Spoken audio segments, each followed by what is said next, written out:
이제 수요밤 기도 모임 11기 학까지 끝냈고요. 예레미야 애가를 또 다시금 한 번 더 시작해서 좀 전체적으로 살펴보고 함께 이제 몇 주간에 걸쳐서 살펴보고 함께 기도하는 시간 갖도록 하겠습니다.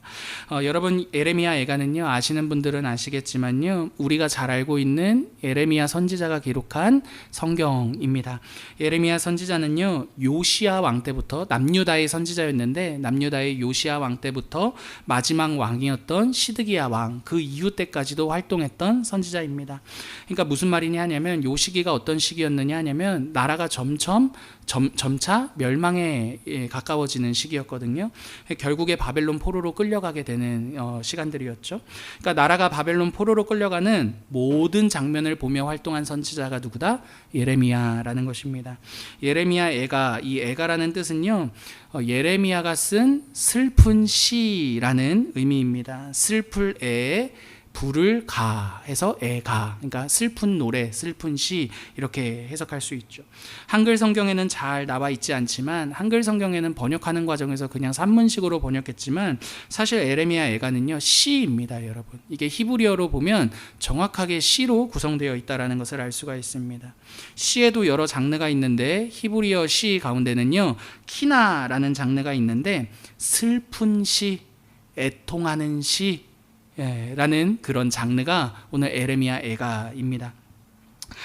그리고 이 시에 이 특징이 있는데, 여러분, 히브리어 시 특징 중에 하나는요, 알파벳 시가 있습니다. 그래서 히브리어는 모두가 다 자음 22개로 구성되어 있는데, 그 자음의 순서대로 그 각 앞절을, 그 자음을 배치하는 것입니다. 그러니까 우리나라 말로 하면 첫 번째를 가, 두 번째를 나, 세 번째를 다. 여러분, 왜 이런 구성을 알파벳 순서를 따라서 시를 구성하는 것이겠습니까?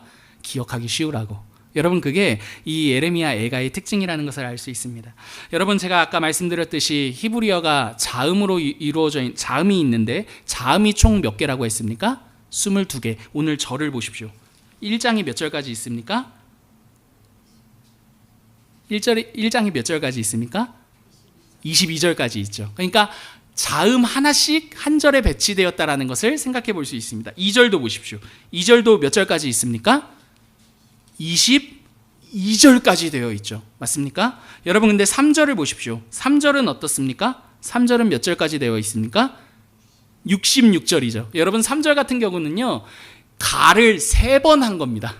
이해되시죠? 나를 3번 하고 다를 3번 한 겁니다. 그러니까 3중 구조로 되어 있는 겁니다. 그러다 보니까 22를 3번 하면 어떻게 됩니까? 총 66절이 되는 거죠. 여러분, 4장도 보십시오. 4장도 몇 절까지 되어 있습니까? 22절. 여러분, 이제 이 정도면 안 보고서도 알아야죠. 여러분, 4장도 22절까지 되어 있습니다. 그러니까 무슨 말입니까? 이건 역시도 알파벳 순서대로 되어 있다는 것을 알 수가 있는 거죠. 근데 여러분, 5장 보십시오. 5장 보시면 사실은 5장은 22절까지 되어 있기는 하지만 5장 같은 경우는 알파벳 순서대로 되어 있지 않습니다. 그러니까 어찌되었든 1장부터 4장까지는 알파벳 순서대로 되어 있고 5장은 자유 형식으로 되어 있는 시다라는 것을 우리가 염두에 두고 예레미야 애가를 살펴보면 좋겠습니다. 여러분, 이렇게 예레미야 애가는요, 그 제목에 걸맞게 1절부터 이렇게 시작하고 있어요. 눈으로 보십시오. 어떠한 단어로 시작합니까? 슬프다라는 말이 등장하는데요, 이 시가 기본적으로 슬픔 속에서 기록된 시구나라는 것을 엿볼 수 있는 대목이 됩니다. 예레미야가 이렇게 슬퍼하는데 여러분, 이유가 있어요. 어떠한 이유입니까? 남유다가요, 바벨론의 포로로 끌려가서 역사 속에서 사라져 버린 것처럼 되어버렸기 때문입니다. 여러분, 우리 조국이 역사 속에서 사라진다라고 생각해 보십시오. 우리가 살던 동네도 커서 갔을 때 다 흔적이 사라지면 아쉽잖아요, 마음이. 근데 하물며 나라가 사라지는 경험은 얼마나 큰 상실감이겠습니까? 지금 예레미야도 그렇다라는 것이죠. 나라가 망하는 것을 보고 마음이 아파, 마음이 너무나 슬퍼 라고 말한다라는 것입니다. 그런데 사실 예레미야의 슬픔은요, 단순히 나라가 망했기 때문만은 아니었습니다. 그가 느끼는 슬픔은요, 결론적으로 말씀드리자면 관계적인 상실에 의한 것이었어요. 관계 때문에 아프다라는 것이었습니다. 여러분, 살면서 우리가 느끼는 슬픔 중에 가장 큰 슬픔, 크게 느끼는 슬픔 하나를 꼽으라면 무엇을 꼽을 수 있습니까? 여러분, 관계적인 슬픔이라는 것 아실 수 있을 것입니다. 그래서 여러분, 드라마 좋아하세요? 드라마 보시면 남녀간에 사랑하잖아요. 사랑하고 가장 슬플 때가 언제입니까? 사랑하는데도 이별할 때. 드라마 안 보세요? 여러분, 남녀간에 사랑할 때, 사랑하는데도 불구하고 이별해야 될 때, 여러분 그때 슬픔의 정도가 있습니다. 관계가 가까울수록 그 관계가 헤어지게 되거나 상실케 될 때 슬픔의 정도도 짙어집니다. 여러분 생각해 보십시오. 부모와 자녀 사이에 이별했다라고 생각해 보시기 바랍니다. 남녀 간의 이별보다 더 큰 슬픔을 경험하는 게 부모와 자녀 간의 이별 아니겠느냐는 말입니다. 무슨 말을 하고 싶은 것이냐 하냐면, 사람이 가장 크게 느끼는 슬픔, 여러 가지 슬픔들을 느낄 수 있겠지만 우리가 사람으로서 가장 크게 느낄 수 있는 슬픔이 바로 관계의 상실이다라는 것이죠. 오늘 예레미야가 슬퍼 우는 것도 여러분 이 측면에서 봐야 된다라는 거예요. 예레미야는요, 단순히 우리나라가 이렇게 망했구나, 이제 큰일 났구나, 아유 나라를 잃었구나, 이 정도의 슬픔을 노래하고 말하는 게 아니었습니다. 예레미야가 우는 이유, 예레미야가 슬퍼하는 이유는요, 자신들이 하나님을 떠나보냈다, 하나님으로부터 모든 관계가 끊어졌다, 여러분 여기에 있었다라는 것입니다. 바벨론의 포로로 끌려가는 것은요, 무엇이다? 곧 하나님과의 이별을 의미하는 것이었기 때문이었죠. 하나님과의 관계를 상실했다라는 그 마음이 예레미야로 하여금 슬픔을 느끼게 했다라는 것입니다. 그래서 여러분, 예레미야는요, 1절을 보시면 지금 자기가 보고 있는 그 슬픔 속에 잠길 수밖에 없는 남유다의 상황에 대해 이렇게 말하고 있어요. 1절을 같이 읽어보실까요? 1절입니다. 슬프다. 시작. 슬프다 이 성이요, 이제는 어찌 그리 적막하게 앉았는고, 전에는 열국 중에 크던 자가 이제는 과부같이 되었고, 전에는 열방 중에 공주였던 자가 이제는 강제노동을 하는 자가 되었도다. 1절을 보시면요, 예레미야가 남유다 보면서 이토록 슬퍼했던 이유가 등장하는데요, 그 이유가 무엇이라고 합니까? 그들이요, 과부같이 되었대요. 과부같이 되었다고요. 여러분, 과부는 어떤 사람입니까? 남편을 잃은 사람을 과부다라고 말합니다. 근데 여러분, 이건 단순히 현상적인 어떤 과부를 말하려는 것이 아니라요, 정말 중요한 관계를 잃게 됨으로써 혼자 남게 된 그런 관계적인, 정말 중요한 관계를 잃어버린 그 상태를 말하고자 과부를 들어 이야기하고 있다는 것입니다. 사랑하는 여러분, 우리의 인생도 마찬가지예요. 여러분, 우리가 살면서 가장 크게 느끼는 슬픔이 하나 있다면 바로 소중한 대상을 떠나보내는 일입니다. 지금 짧게 생각해 보십시오. 내가 제일 소중한 사람을 떠나보냈다고 생각해 보십시오. 여러분, 감당할 수 없는 슬픔이 밀려올 수밖에 없을 것이다 라는 거죠. 부모의 입장에서 자녀를 먼저 보내게 될 때 가슴이 찢어지게 될 것입니다. 저에게는 아시다시피 아들 둘이 있는데, 장난꾸러기 아들 둘이 있는데, 그 아들들 아무리 장난꾸러기긴 하지만 너무나 괴롭게 힘들게 만드는 자식들이기는 하지만, 그럼에도 불구하고 자녀를 먼저 보낸다라고 할 때 가슴이 메어올 수밖에 없다는 게 부모의 마음, 부모가 느끼는 슬픔인 거죠. 다들 그런 부모 아니신 것처럼 이렇게 무뚝뚝한 표정을 짓고 계세요. 여러분, 자녀들의 입장에서도 마찬가지일 것입니다. 사랑하는 부모님과 이별을 한다라고 생각할 때 어떤 자녀가 과연 마음이 편할 수 있겠느냐라는 것입니다. 사랑하는 남편과 아내도 마찬가지겠죠. 이처럼 여러분, 중요한 관계를 잃게 될 때요, 우리는 굉장히 감당할 수 없는 큰 슬픔을 경험합니다. 무슨 말이 하고 싶은 것입니까? 사람이 느낄 수 있는 가장 큰 슬픔은요, 관계적인 상실이다라는 것이죠. 여러분, 이 과부의 내용에 대해 좀 더 생각해 보십시다. 과부는요, 여러분, 중요한 관계를 잃음으로써요, 자신이 그동안에 누리던 것들도 다 박탈되게 된 상태를 의미하기도 해요. 그 전에 자신이 누리던 것들이 있었어요. 남편과 함께 살 때 누리던 것들이 있었습니다. 그런데 남편을 잃게 되자 어떻게 됩니까? 그가 그 전에 남편을 통해 누리게 되었던 모든 것들 역시도 박탈되는 상황을 맞이하게 됩니다. 한 번 더 말씀드리자면 여러분, 제가 말하고 싶은 건 어떤 과부의 이야기 하려고 이 말, 과부를 주목하는 것이 아니다라는 겁니다. 이게 무엇이다? 하나님과의 관계를 잃게 되었을 때 우리가 겪게 되는 영적인 상태를 의미한다라는 것이죠. 그렇게 여러분, 과부와 같이 남유다는 하나님과의 관계를 잃게 되자요, 하나님을 잃게 되자 그들이 누렸던 모든 것들을 잃게 되었다라는 게 오늘 지금의 상황이다라는 거죠. 2절부터 그러한 현실들이 등장하는데요, 눈으로 간단히 보십시오. 2절부터 7절까지 제가 읽어드릴게요. 눈으로 따라가 보십시오. 하나님을 상실하게 되자 그들이 그 전에 누렸던 모든 것들을 잃어버리게 되었다, 이렇게 말합니다. 2절 눈으로 보십시오. 이전에 사랑한다 했던 사람들이요, 더 이상 유다를 위로하지 않게 되었다라고 하죠. 3절을 보니까요, 남유다는요 더 이상 쉴 곳을 얻지도 못하게 되었다라고 말합니다. 4절을 보니까요, 명절에 하나님을 예배하기 위해 몰려들었던 그 시온으로 가는 그 길을 가득 메웠던 사람들이 더 이상 보이지 않게 되었다라고 말합니다. 5절을 보니까요, 대적자들로부터 사로잡혀가는 신세가 되었대요. 6절 보니까 힘이 없이 달아날 수밖에 없게 되었고요. 7절, 그들의 신세가 어떻습니까? 적들이 비웃는 신세가 되었다라고 말합니다. 여러분, 이러한 것들이 모두 다 무엇을 의미하고 있습니까? 하나님의 부재, 하나님과의 관계를 상실하게 된 남유다가 겪게 되는 어려움들을 의미하고 있다는 것이죠. 하나님으로 인해 누렸던 모든 것들을 잃게 된 상태, 그게 2절부터 7절까지의 내용이다라는 것입니다. 여러분, 부모가 자녀를 잃게 되었을 때 더 이상 그 부모님은요, 자신을 엄마 아빠라고 불러줄 자녀가 없게 됩니다. 어떻게 되는 거죠? 그러는 순간 이전에 부모로서 누렸던 기쁨이 다 사라지게 되는 것입니다. 그죠? 관계가 상실되면 누리던 모든 것들도 상실게 된다라는 것입니다.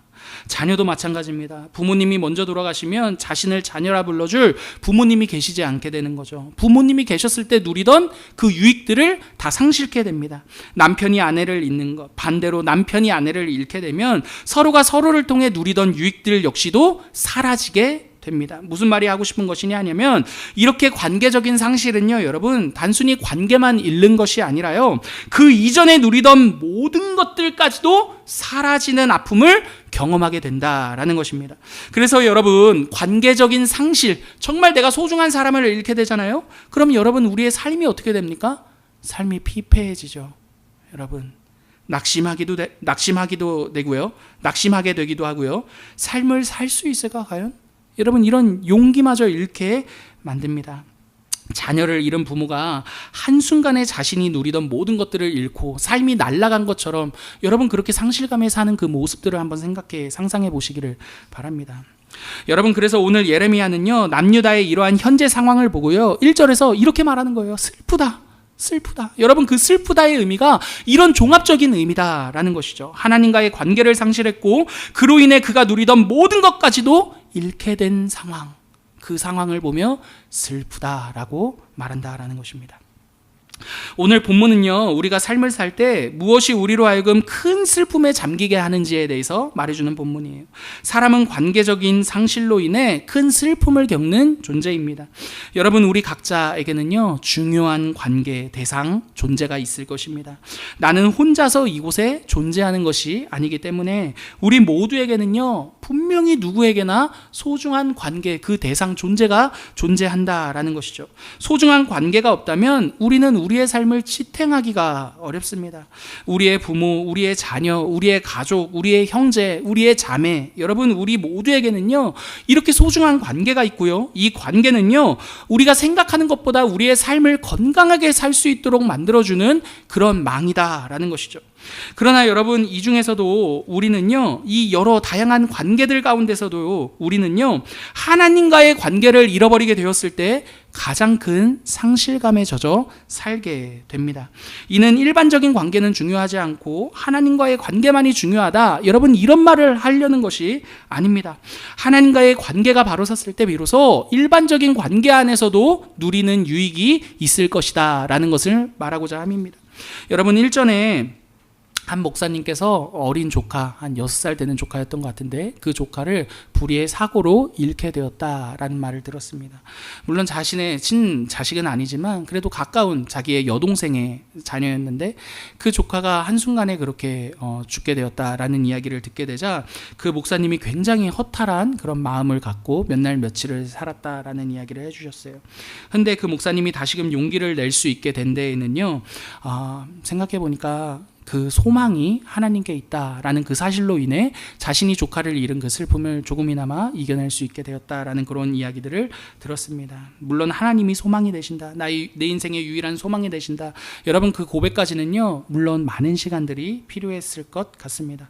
하지만 여러분, 하나님이 산자의 하나님만이 아니라, 우리의 하나님만이 아니라 이미 죽은 자들의, 믿음으로 죽은 자들의 하나님이다라는 그 사실이, 목사님이 그 소망을 하나님께 뒀을 때 우리가 관계적인 큰 상실을 경험했다 하더라도 다시금 소망을, 다시금 용기를 낼 수 있는 그런 디딤돌이 될 수 있구나, 이런 이야기를 저에게 나누어 주었습니다. 여러분, 제가 하고 싶은 말이 무엇입니까?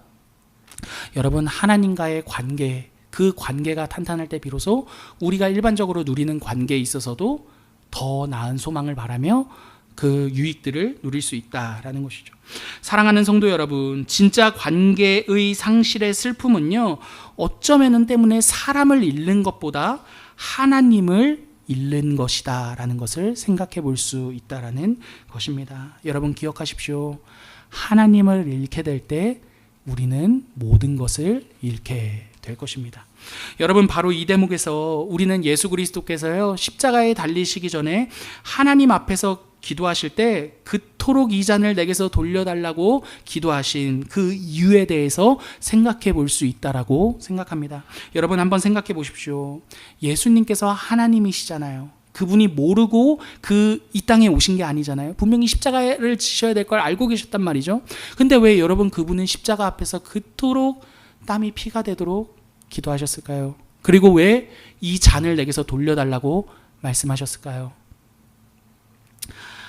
바로 오늘 본문의 배경을 따르자면 여러분, 그분이 정말 마음 아파하셨던 것, 그분이 정말 슬퍼하셨던 것은요, 단순히 십자가에 못 박히는 그 정도가 아니라 성부 하나님과의 관계적인 상실 때문이었다라는 것이죠. 여러분, 무슨 말이냐 하면 그 잔을 받아들이게 될 때 예수님께서는 하나님과의 영원한 이별을 경험하셨어야만 했기 때문입니다. 다른 누군가와도 아니라 하나님과의, 성부 하나님과의 영원한 이별 말입니다. 여러분, 생각해 보십시오. 예수님께서 십자가에 달리신다라는 것은요, 죄가 없으심에도 죄인으로서 십자가에 달리시는 일이었습니다.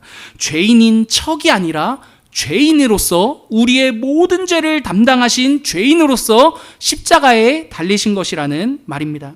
때문에 그분이 죄인으로서 십자가에 달리셨다라는 것은요, 하나님과의 관계 단절을 의미합니다. 왜냐하면 죄인은요, 하나님과 함께할 수 없기 때문입니다. 그러므로 여러분, 예수님께서 십자가에 달리신다라는 것은요, 그분이 처음으로 성부 하나님과 관계의 단절을 경험하신 사건입니다. 그래서 그분은 십자가에서 이렇게 외치시죠. 엘리 엘리 라마 사박다니, 나의 하나님 나의 하나님 어찌하여 나를 버리셨나이까 라고 말이죠.